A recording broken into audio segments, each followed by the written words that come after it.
About a month ago, I got news from my dad's relatives that his health had been declining. So, to ensure that he got the best care possible, I decided to move to his place for some time. My mom and dad were divorced, so dad moved out and I had to stay with mom. Sure, we had our weekends and holiday visits, but it wasn't the same as having him around all the time. I had a very close bond with my dad, and I just missed him even more after the separation. I always felt like he understood me better than mom and was always there for me. So, when I got the news about his health, it felt like the universe was giving me a chance to be there for him the way he'd always been there for me. But life had other plans. Unfortunately, I was not able to help him much, as about a week after my visit, disaster struck and we lost him due to a heart attack.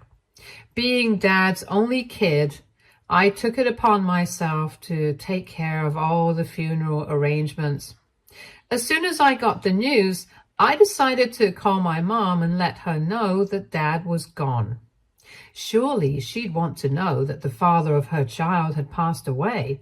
But her response? Silence. Dead silence. For a moment, I thought maybe the call had dropped or she hadn't heard me. So I repeated myself, and she just said that she heard the first time and asked what did I want her to do about it.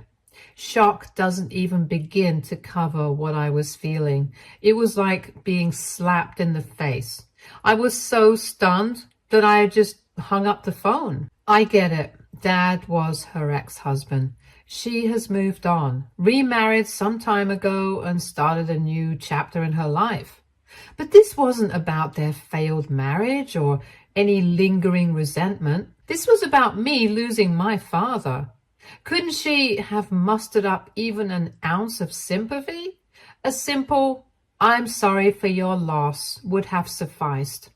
At that moment, I wanted to have a meltdown, but I didn't have that luxury. There was a funeral to plan, relatives to notify, and paperwork to handle. So there I was, juggling funeral arrangements, trying to keep it together when I got blindsided by some seriously messed up news from back home. It all started when my next door neighbor at home gave me a call. Her daughter and I had been childhood friends, so I figured she got the news from someone and was just calling to offer condolences. Boy, was I wrong. She wanted to know why I hadn't informed her or her daughter about my supposed plans to move out. Naturally, I was caught off guard by this question. I told her that I had no such plans right now to move out and was, in fact, intending to return home very soon. That's when she dropped the bombshell. My lovely mother had been telling the whole neighborhood that I had suddenly decided to move out. And under that cover, she'd been going through my room, cherry-picking my belongings to either sell off or chuck in the trash. We're talking about stuff I've had since childhood. My guitar, my book collection, even the vintage record player Dad got me for my 16th birthday. I connected the dots and realized the reason behind this impromptu clearance sale to make room for her new family. That's right, my stuff was being tossed to the curb so my stepdad's kids could have more space. I was so angry and heartbroken that as soon as I ended the call with my kind-hearted neighbor, I called Mom. Before she could say hello, I lashed out at her, asking how dare she sell my stuff, the stuff that was the last tangible memory of my dad. She sounded flustered, caught completely off guard, and kept asking how I had found out. But I pressed her, needing answers. Finally, she said her husband, Greg, and stepkids needed space, and they deserved to make the house their home too. I was enraged. It wasn't about sharing the space. I had no problem with the kids. In fact, even though I didn't like my stepdad very much, I had a good bond with Ethan and Mia. So I was willing to share everything with them. But to remove my belongings, to empty my room while I was away grieving the loss of my father, was nothing but a betrayal. The thought of my things, my personal memories being discarded so casually, was both sad and infuriating. It was like she was using Dad's death as an excuse to completely erase me from her life. I told her bluntly that what she had done was unforgivable, and the least she could do was give me the money for everything she sold. Her response was the final blow. When her guilt trip did not work, she admitted that she had already spent the money on new gifts for my stepdad's kids. That's right, my childhood memories, my prized possessions, all turned into shiny new toys for my step-siblings. All of this when Mom knew that I would be leaving for college in a few months and I would have taken almost everything that was in my room. But no, she just wanted to steal everything that I had. Talk about adding insult to injury, right? Out of sight, out of mind, and apparently out of house too. But my mom was a fool to think that I would just roll over and accept whatever she threw my way. Fate wasn't in her favor either, because during the funeral, my uncle and I had to sort through all of Dad's affairs. While going through his personal belongings, we stumbled upon something I never expected: a will. This completely shocked me because Dad always said he didn't believe in legal documents when it came to family. He used to say, legalities destroy relationships. Things should happen because nature intended it, not because the law says so. I never thought in a million years he'd have a will, but there it was, tucked away in a safe deposit box at his bank, one I had no idea existed. Apparently, he set it up after the divorce just to avoid conflict, but he left instructions with my uncle to handle things when the time was right. The content of the will was even more shocking. Not only had Dad never signed the house over to Mom after the divorce, but he had left it solely to me, his only child. All this time, Mom had been living in a house she thought was hers, completely unaware of the legal reality. Now, with Dad gone, the house was mine. Now, originally, I was planning to keep quiet about this. I mean, despite everything, she was still my mom, you know. I figured we could work something out, maybe come to some sort of agreement. But after this latest stunt, all bets were off. I was lucky to have my uncle by my side because he took care of the legal side of all things. I spent the next few days getting everything in order, had long talks with Uncle Joe about the legal side of all things, made some calls to real estate agents, even started looking into apartment listings. Not for me, mind you, but for Mom and her bunch. Finally, after everything was sorted out, I returned to what was supposed to be my home, bracing myself for the inevitable confrontation. Imagine my mom's surprise when she saw me walk in with my uncle by my side. She was shocked, to say the least. She must have thought that I would be begging her to let me stay in the house. But there was no chance that was happening. Her immediate reaction was to get emotional, trying to play the concerned mother and asking why I had brought a lawyer with me. She even hinted, rather dramatically, at whether I was planning to sue her. Meanwhile, my stepdad lounged in a chair, had a smug look on his face, clearly convinced that I had no legal standing. I asked Mom to sit down for a chat and said I had something important to discuss.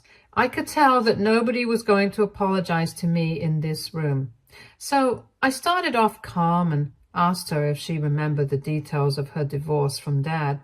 She again looked very confused, probably wondering where I was going with this. And then I dropped the bomb. My uncle pulled out the property documents we had found, laying them on the table.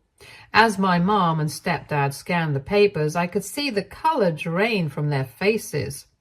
My uncle explained that to avoid any legal battle during the divorce, my dad had moved out but never transferred the property title. Legally, the house was still in his name, and since he had passed away, I was the sole heir. The room fell silent as the weight of the situation settled in. Suddenly, my mom lashed out. She argued that this was unfair, that she had been my dad's wife and deserved a share of the property. She tried to assert her right to the house, pointing out that she had lived there for years, making it her home too. Greg, my stepdad, also chimed in, now not as smug as earlier, but scared that his free shelter was slipping from his hands. He said that they had nowhere else to go and that it was unjust for me to take over the house. My uncle, ever the voice of reason, tried to calm the situation. He explained that the law was clear. As my dad's only child, I was the rightful owner of the property. He reminded them that this wasn't about stripping them of their home, but about recognizing my legal rights, which had been overlooked in their haste to rearrange the house and sell my belongings. He suggested that we find a reasonable solution, possibly including compensation for the items that were sold. But my mom wasn't having it. She started to accuse me of being heartless and ungrateful, of trying to punish her for moving on with her life. She claimed that she had sacrificed a lot for me, and now, in her time of need, I was turning my back on her. It was a manipulative play, attempting to guilt-trip me into robbing me of my rightful claim. When that didn't work, she said she would take this to court and sue me to get what's hers. Through it all, I just sat there watching the show. It was like all those years of pent-up frustration, all the times I bit my tongue to keep the peace, were finally paying off. I finally spoke up and said that she could go ahead with that and waste both our time and her money, but we all knew what would be the outcome in the end. I made it clear that I was not going to be unreasonable. I expressed that I was willing to give them time to find a new place, but I firmly stated that the house was now mine, and sooner or later they are getting out of this place. I mentioned that after what had happened while I was away, it was time for my mother to move on. The drama didn't end there. Just when I thought we'd hit peak chaos, my stepdad decided to make everything more tense. He stormed out of the room, and for a brief moment I thought maybe he'd finally accepted defeat. But I was, again, very wrong. About 20 minutes later, he came barging back in, but this time he wasn't alone. He had brought Ethan and Mia with him. The kids looked confused and a little scared, clearly not understanding why they'd been dragged into this mess. He pointed to his children and expressed that I was not just evicting them, but also taking away shelter from innocent kids, questioning if that was truly what I wanted. I could tell that he was mocking me, and with his exaggerated concern, attempting to paint me as the villain in the situation. I'll be honest, for a moment, that got me, and I hesitated going forward with the plan. If I kicked these kids out of the house that they had started seeing as their home, then I wasn't any better than my mom. My uncle looked at me in a concerned manner and told me not to get trapped in their manipulative schemes, and that the best we could do right now was come to a settlement that was fair to everyone. So we finally came to a decision that nobody would be kicked out of the house. As soon as my mom and stepdad heard the news, they relaxed, probably thinking they'd won with their little emotional blackmail stunt. The relief on their faces was clearly visible. Mom even made a move like she was going to hug me, but I held up a hand, stopping her in her tracks. This was not the end. The only way that they would be allowed to stay in the house was by paying rent. It would be a fair market rate, which will be determined by an independent assessor, and we would sign an agreement to ensure proper transactions. The change in the room was instant. It was like I'd flipped a switch from relief to rage. Mom's face went from grateful to furious in about half a second flat. Stepdad looked like he was about to pop a blood vessel. Mom started screaming that she was not paying rent to live in her own home. I gently reminded her once again that it was not her home anymore. And considering that she tried to sell off all my stuff and kick me out, I think rent is more than fair. Uncle stepped in, reasoning that this was a very generous offer and this would ensure that my step-siblings were also raised in this home. For a moment, it looked like they might actually see sense. The kids were nodding, probably relieved that they wouldn't have to move schools or leave their friends. But then Stepdad decided to take things to a whole new level. Before anyone could react, Stepdad shoved Uncle, screaming that he put me up to everything, calling him all sorts of stuff. Everything after that happened in a blur. I rushed to help Uncle Joe up. Mom was screaming at Stepdad to calm down and holding him back. My step-siblings looked horrified, backing away from their raging father. Things got real intense and my uncle got up and took out his phone to call 911. He warned Greg that he should think very carefully about his next move, as assault is a serious offense and he also has a witness here. Stepdad looked like he was about to launch himself at Uncle Joe again, but Mom grabbed his arm, finally seeming to realize how out of control things had gotten. Eventually, the cops showed up and took statements from everyone. Stepdad tried to play it cool, but the officers weren't buying his "it was just a misunderstanding" routine. In the end, when Uncle didn't press any charges, the cops gave Stepdad a stern warning and told him to cool off elsewhere for the night. As he was leaving, he told me that this wasn't over. After the dust settled, I laid down the law for one last time. I told Mom and the kids they could stay, but Stepdad was no longer welcome. Rent would start next month, non-negotiable. Mom tried to argue, but one look at Uncle was enough to shut her up. As for the kids, I pulled them aside later and told them I was sorry they got caught in the middle of all this. Promised them that no matter what happened between the adults, they'd always have a place to stay if they needed it. So here we are. The house is mine, Stepdad's out, and Mom's giving me the silent treatment, which honestly is an improvement over the screeching. My step-siblings are walking on eggshells, and I'm left wondering if I did the right thing. I mean, I know legally I'm in the clear, but morally, that's where I'm stuck. So, Reddit, here's my question. AITA for kicking out my stepdad and charging my mom rent for a house that's legally mine, from which they tried to evict me? Did I go too far, or was I just standing up for myself? Update 1. Hi guys. I don't know where to even begin because a lot has happened in the past few days and I'm still trying to wrap my head around everything that's happened. First off, I want to express my deepest gratitude to all of you who took the time to read my last post, offer advice, and send supportive messages. It's genuinely been a relief knowing that there are people out there who understand and care. After the dust settled from the initial confrontation, things around here have been tense, to say the least. Mom has been alternating between two equally frustrating tactics.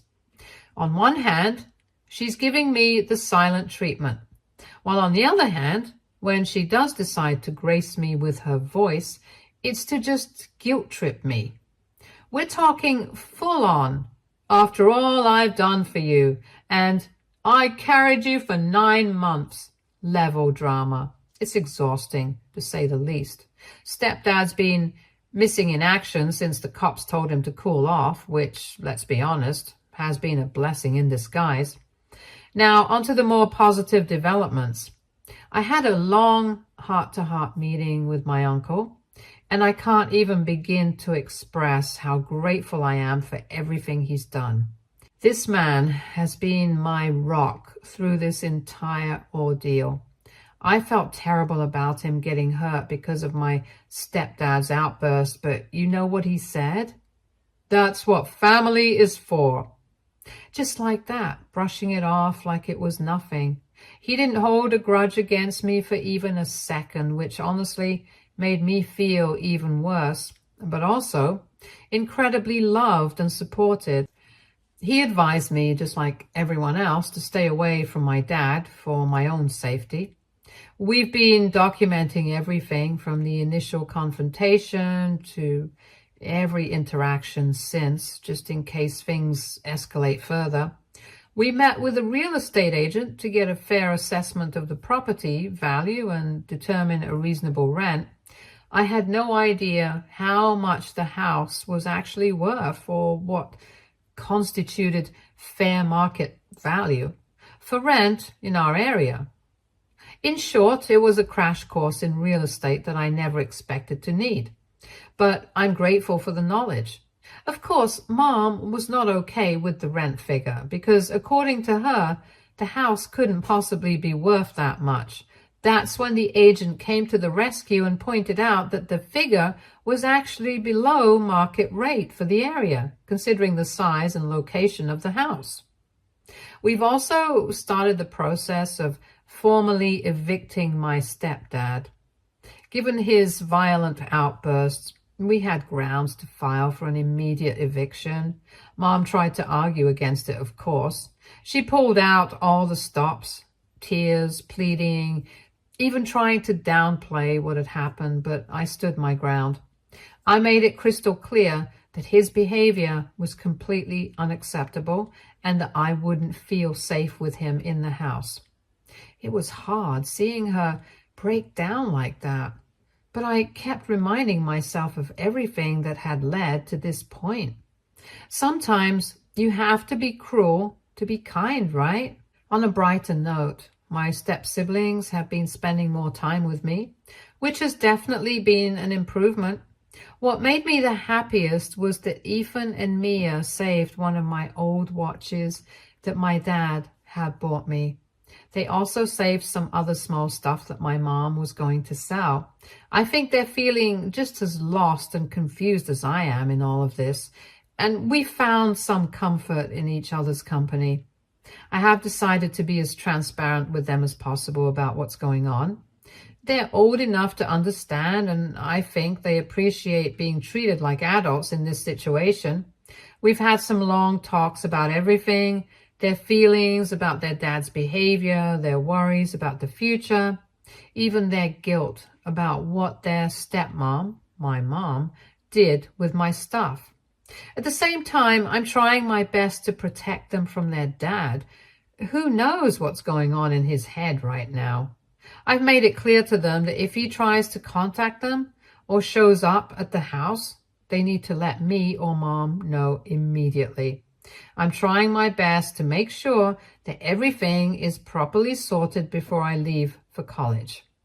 So that's where things stand now. It's been a whole lot of work for the past few days, but I feel like I'm finally starting to get everything under control. There's still a long road ahead, legal jargon, family therapy, which I'm strongly considering for all of us, and rebuilding trust. But for the first time since Dad died, I feel like I'm taking control of my life. Thanks again for all your support, Reddit. It's meant more than you know. I'll update again if anything major happens, but for now, I'm taking it one day at a time. Wish me luck. Update 2. Hey everybody, hope all of you are doing great. I saw many of the questions that you guys had and thought that it would be nice if I answered some of them. So to address a few common questions, yes, I am keeping detailed records of everything, including my mom's selling of my belongings. I have also changed the locks on the house with copies only for myself, mom, and my step siblings. I'm looking into setting up cameras for security purposes, just in case Greg tries anything. For those asking about legal action against mom for selling my stuff, I'm currently exploring options with my uncle. Right now, though, my primary focus is on stabilizing the living situation and ensuring that the house remains a safe space for me and everybody else. It's been a challenging time, but I'm trying to take things one step at a time. Reading through your questions made me reflect on the past, and I realized there were many warning signs of trouble long before everything blew up. I thought it might be helpful to share some background that could shed light on how we ended up here. As some of you know, after my parents divorced, they decided it was best for me to live with my mom while my dad visited me periodically. This arrangement worked relatively well until Greg, my stepdad, came into the picture. Looking back, the problem started almost immediately after their wedding. The house, which had always been my home, began to feel increasingly foreign. Greg, under the guise of casual conversation, frequently brought up the idea of me moving out. He'd suggest it during dinner as if it were a normal thing for a teenager to consider. I was only 17 at the time, so the idea of moving out was both impractical and unsettling. He'd also probe into my relationship with my dad, subtly hinting that I could live with him as well. This constant questioning felt intrusive and uncomfortable, but I brushed it off, thinking he was just socially awkward. Greg also had a habit of questioning my financial readiness, often asking if I had saved enough money for my future. At the time, I worked part-time to save for college, but his questions seemed more like hints that I should be planning to leave. Reflecting on these interactions, I now see them as not so subtle attempts to push me out of the household. It was clear he was trying to make me feel like an outsider in my own home. There were also many incidents where Mom and Greg would ask me to lend my things to Mia, Greg's daughter. Initially, I didn't mind because it seemed like a reasonable request, and Mia always returned my items in good condition. However, the situation escalated when my mom asked me to give my laptop, which I had recently bought for school, to Ethan, Greg's son. By give, she meant permanently hand it over to him. I politely declined, explaining that all my study materials were on that laptop and that I needed it for my schoolwork. Greg's reaction to my refusal was over the top, to say the least.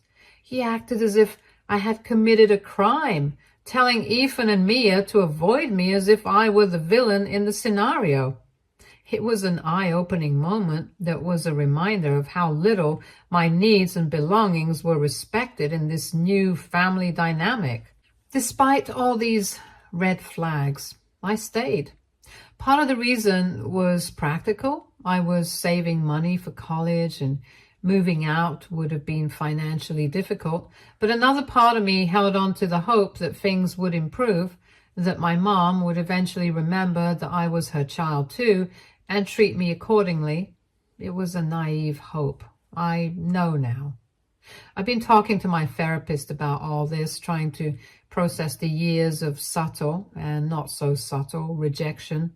It's been challenging to come to terms with the fact that my own mother could treat me this way, prioritizing her new family over me, but I'm working through it. In a weird way, I'm almost grateful for how things turned out. If they hadn't gone to such extremes, I might have continued making excuses for their behavior, downplaying the impact it was having on me.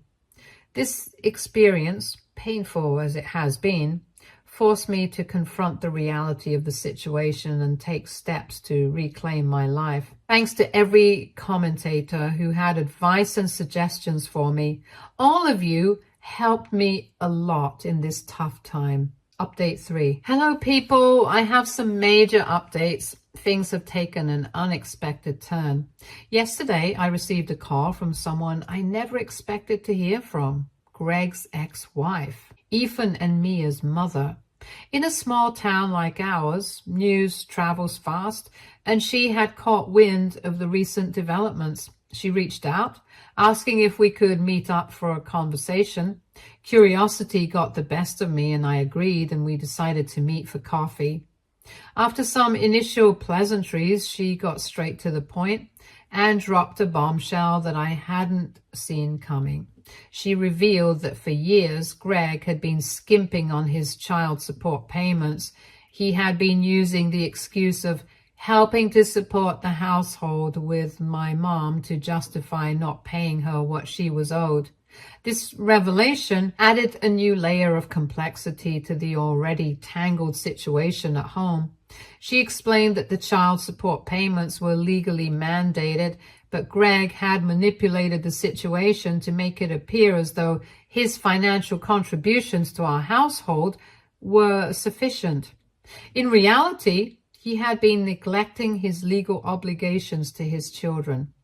The ex-wife's suspicion that my stepdad wanted to keep Ethan and Mia living with him in our house was motivated by a desire to avoid paying child support. By having the kids live with him, he could argue that he was directly supporting them, thereby reducing or even eliminating his financial obligations to her. It became clear that Greg's insistence on maintaining control over the living arrangements wasn't just about convenience or family unity.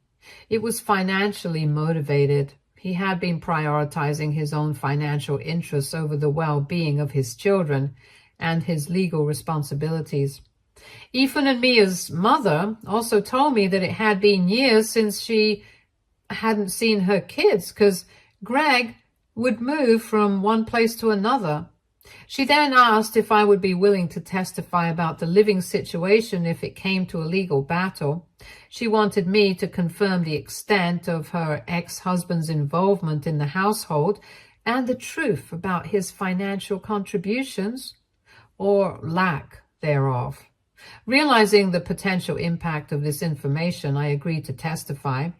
It was important to set the record straight and ensure that Ethan and Mia received the support they deserved. This new development meant that my stepdad was not only facing eviction from the house due to the legal ownership issue, but also potentially looking at legal trouble for unpaid child support.